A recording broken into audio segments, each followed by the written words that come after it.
Hello and welcome to the new week, and welcome back to my channel. If this is your first time here and you're not sure who I am or what you're doing here, I'm Lee Johnson. This is my YouTube channel, and if you do like my content, you find you like my content, then make sure that you hit that subscribe button and the little notification bell so you know when new videos come out. And also give it a thumbs up, helps the algorithm. Share the video with somebody who you think might like it.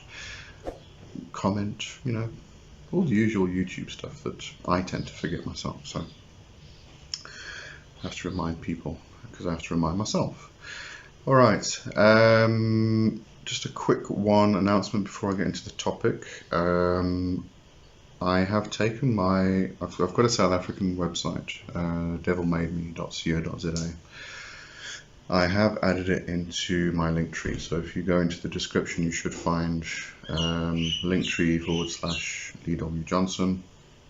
You'll find it in there. It's just labelled Devil Made Me Journal. So it was a shop. I have decided to completely get rid of that and turn it into a journal. So it's going to be explorations, experiments, mistakes, successes, and I will be exploring a lot of probably more advanced magic. So it goes with the assumption that you do know the basics, or you may just want to read it for interest's sake so that you've got a goal to aim for, and then you can get the foundations, the basics, work your way up to it. Wherever you are, whatever your interest is. If you're interested in reading that, then go to devilmademe.co.za.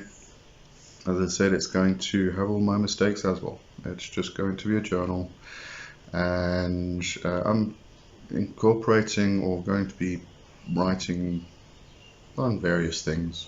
At the moment, mostly gate opening, and using gate opening with scrying and also evocation work.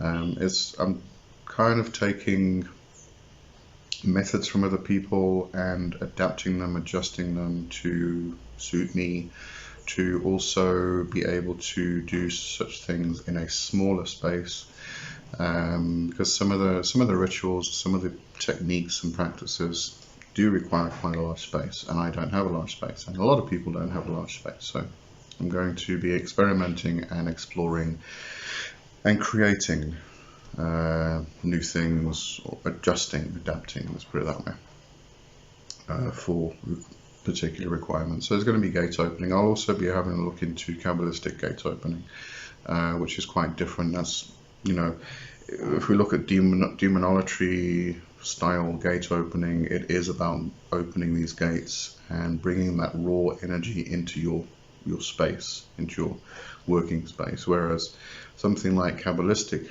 gate opening is more about going inward into the inner temple, journeying down to the different sephira of the tree, opening the gate with the angelic name, etc, etc, etc. But I'll be exploring all of that. It'll just be an ongoing thing. So there's going to be gate opening, there's also going to be scrying, there's going to be evocation work. I've actually posted about, I take a trip to the river every week now, and I posted about that yesterday, the experience I had there. So that's working with the land spirits and the fae and things like that. So lots of things that we can explore. Anyway, going on a bit too much about that.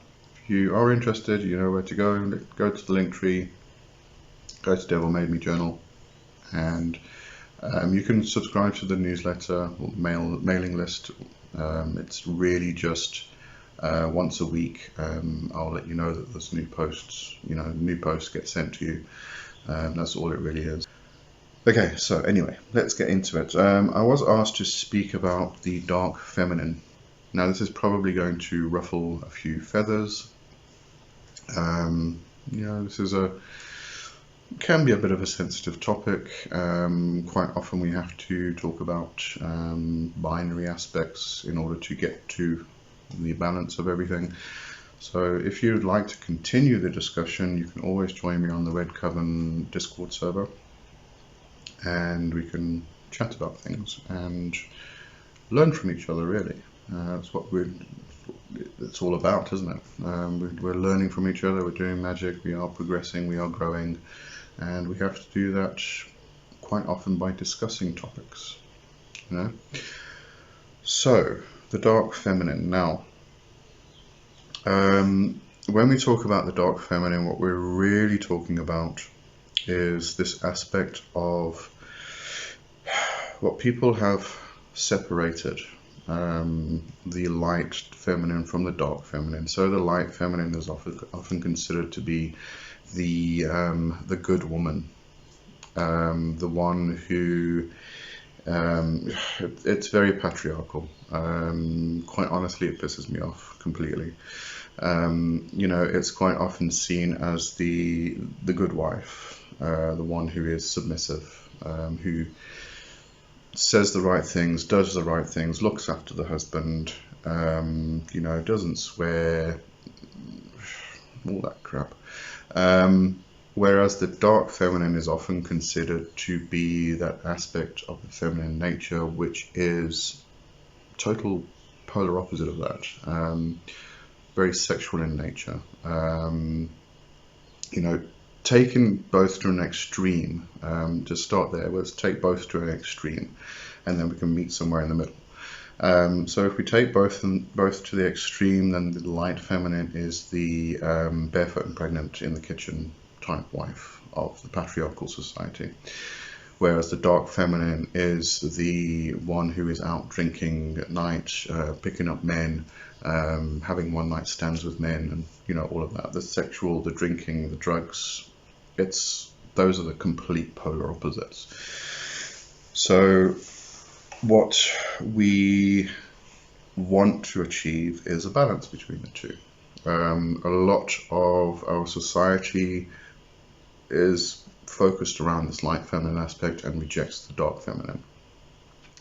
But what we want to do is find the balance, especially in magic, especially in witchcraft and things like that. So we have to find a balance between the two. Now, this isn't just the dark feminine, there's also the dark masculine and the light masculine. And in that scenario, we have the good man who is polite, who opens the door, and well, depends on the culture. Some cultures, the man has to walk in first to make sure there's no threat. But a lot of Western cultures, it's allow the woman in first, be the gentleman. And the dark masculine is very much about, it's sexual. It's about debauchery. It's actually encompassing all the taboos. And when we're talking about magic and witchcraft, a lot of it is about breaking taboos.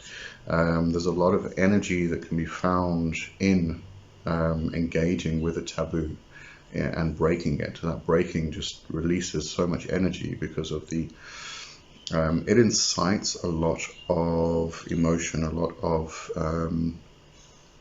just energy that flows through the body. It really, it's engaging. There's a word that I'm completely trying to get to and I cannot get to it. It's just gone, so I'm just going to carry on anyway.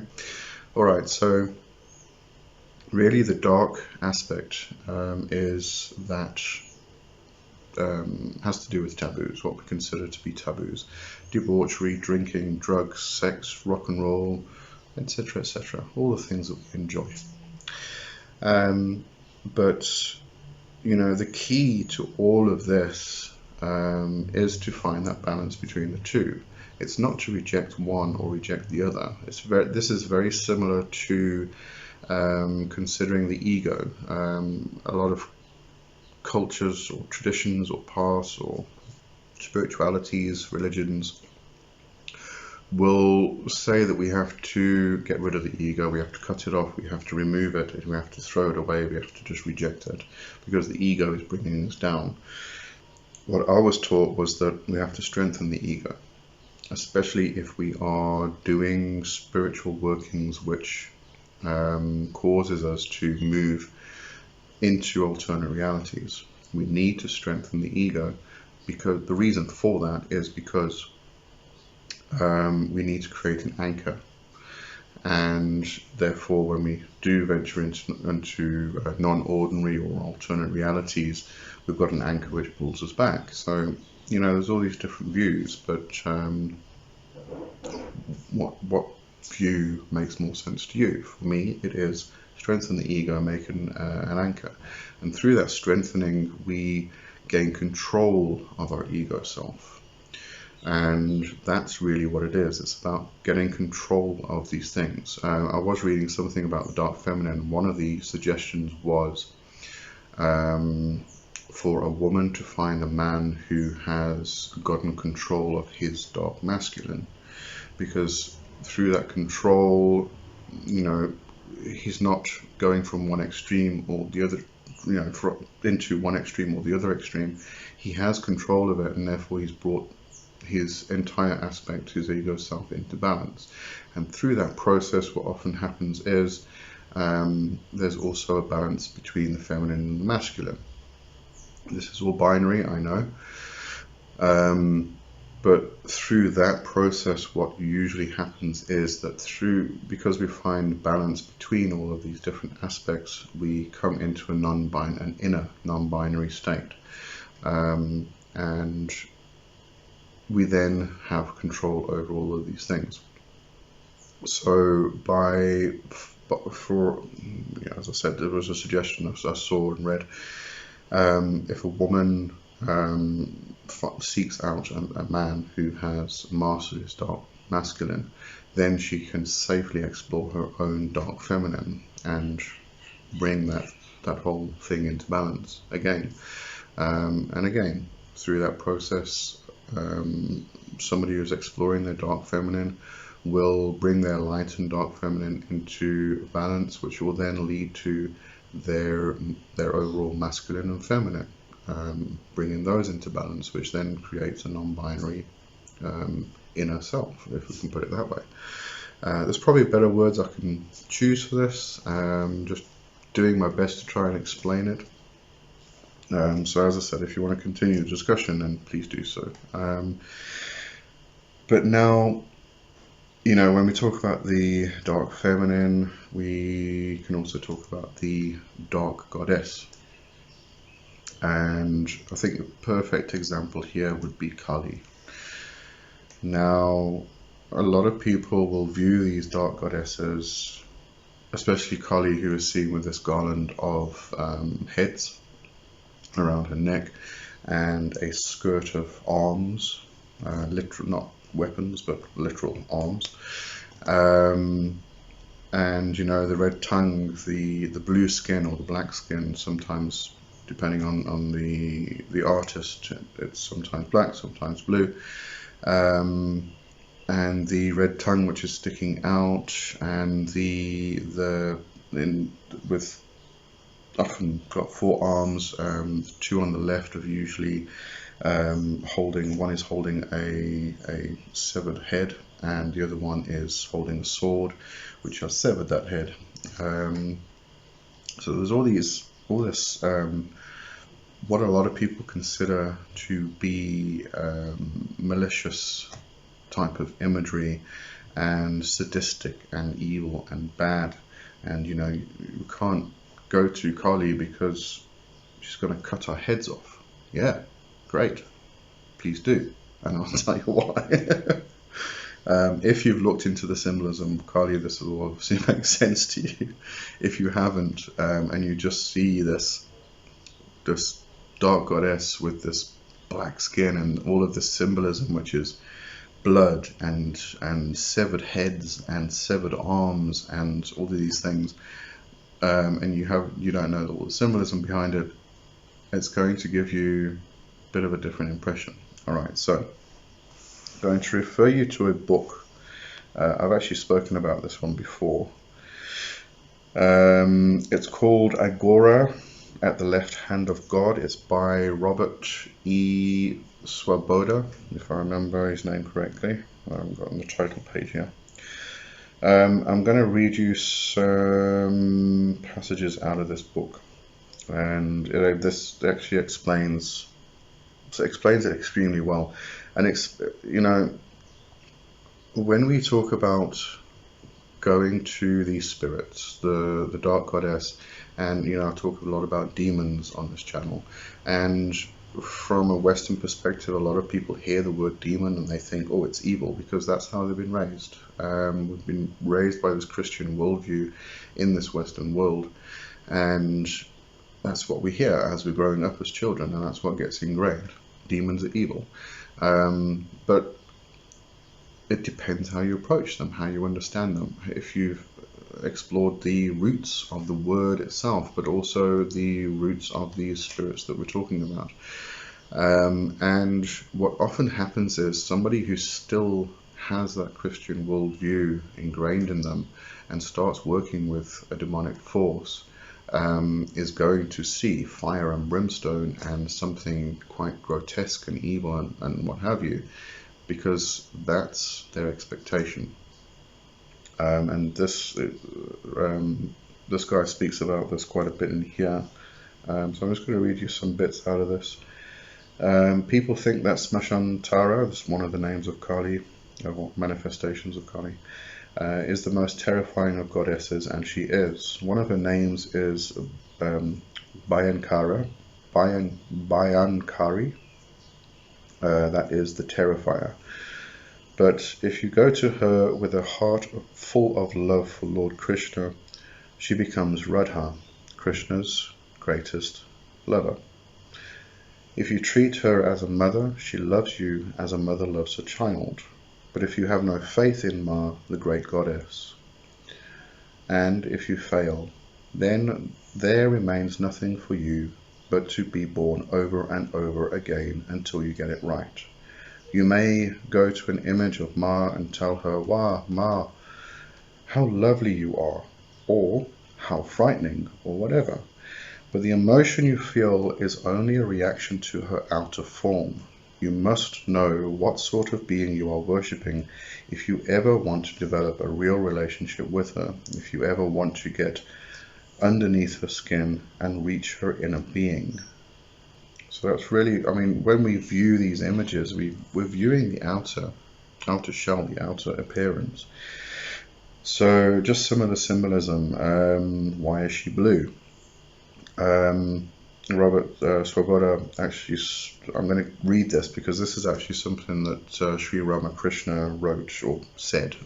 Sri Ramakrishna was around in the mid 1800s. And this is actually something he said. Why is she blue? First ask that, and once you've understood it, you'll be able to comprehend the rest. Why is the sky or the sea blue? If you pick up a handful of seawater, it is clear, but the sea as a whole seems blue. Air is colorless, but the air is not. These are optical illusions, and the fact that you see Ma, or even Krishna for that matter, as blue is also an optical illusion, because you are seeing them with your physical eye. Were you able to see with the divine eye, you would see something quite different. But to you now, Smashan Tara is Shyama, a deep, rich, luminous midnight blue. So, just the color of her skin is one thing. As I said, sometimes she's depicted as dark blue, sometimes as black. And if we look at black, we look at the night sky. We see black. It's midnight blue, black. Whatever we see. But if you were to go deeper, if you were to travel into the night sky, it's not black. It's not. Don't enter this black space. It's just clear. There is no color. So you have to see beyond the physical appearance. The black skin also represents Kali taking on our darkness. She takes on our darkness, and if we are prepared to give it to her, if we are prepared to hand over our selves, our Rajasic and Tamasic selves to her, then she will take it on for us as a mother does for her children. And then you know, there's a lot of symbolism with Kali. I'm not going to get into all of them, but the heads, the severed heads. Now, sometimes there's 8. This is the severed heads on the garland around her neck. Sometimes it's 8. Sometimes it's actually depicted as 50 heads, and that's said to be representative of the Sanskrit alphabet. But the 8, the garland of 8, is hang on, let me just go through here. They represent the 8 nooses, the emotions which cloud the mind and incite one to perform karmas, thereby creating a tighter bond to the ever-spinning wheel of birth and death. These 8 nooses or snares, pashas in Sanskrit, with which you could hang yourself, are lust, anger, greed, delusion, envy, shame, fear, and disgust. So these are the 8 nooses, the 8 heads which Kali cuts off. The actual head that she holds and the bloody blade is cutting off your karma. So she cuts away your karma and takes on your karma. She cuts away the 8 nooses from you and takes them on for you, takes on your darkness, takes all of this if you are willing to actually give it. But we hold on to these things. We hold on to the anger and the greed because it makes us feel like we have something, and we're afraid to not have something, and therefore we will not give all of these things away. But Kali's standing there as a loving mother and saying, just give me all your pain, give me all your greed, give me all your fear, and we won't give it to her. So, you know, that's our choice.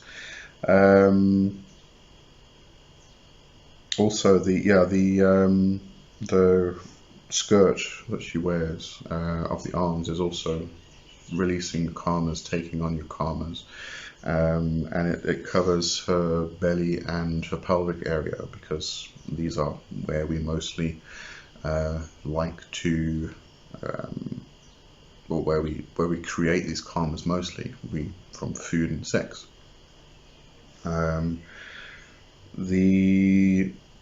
She's also shown as, or Smashantara is also shown as pot-breasted, which is representative of the Divine Mother. You know, the breasts full of milk. There's a lot of representation. The anklets. Smashantara does not wear silver jewelry, but tiny cobras. The cobra is always the symbol of the deceased ancestors. When you do sadhana, you must always remember you are not doing it for yourself alone, but for all your progenitors, etc., etc., etc. So there's also, for instance, her tongue is red. That's considered to be the Rajasic energy, and she is trying to consume that Rajasic energy in order to give you the Sattvic energy. You know, there's loads and loads and loads and loads of symbolism, but when you look at it, it's not what I think we immediately think it is. You know, when we immediately view something like Kali and we don't have any idea of the symbolism, it's never been explained to us, we've never explored it, we've never sat down and thought about what it might be. It's just this feminine figure with this dark blue or black skin, holding a severed head with a bloody sword, got a garland of skulls around her neck, and has a skirt of arms, of severed arms. And, you know, immediately that just is viewed as something quite evil, but it's not.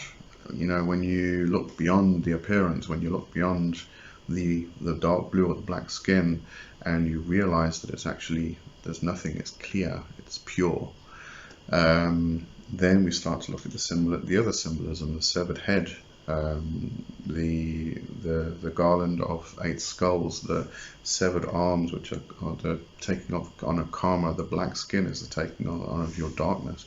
All of these things, all of a sudden we realize that Kali is gorgeous, Kali is beautiful.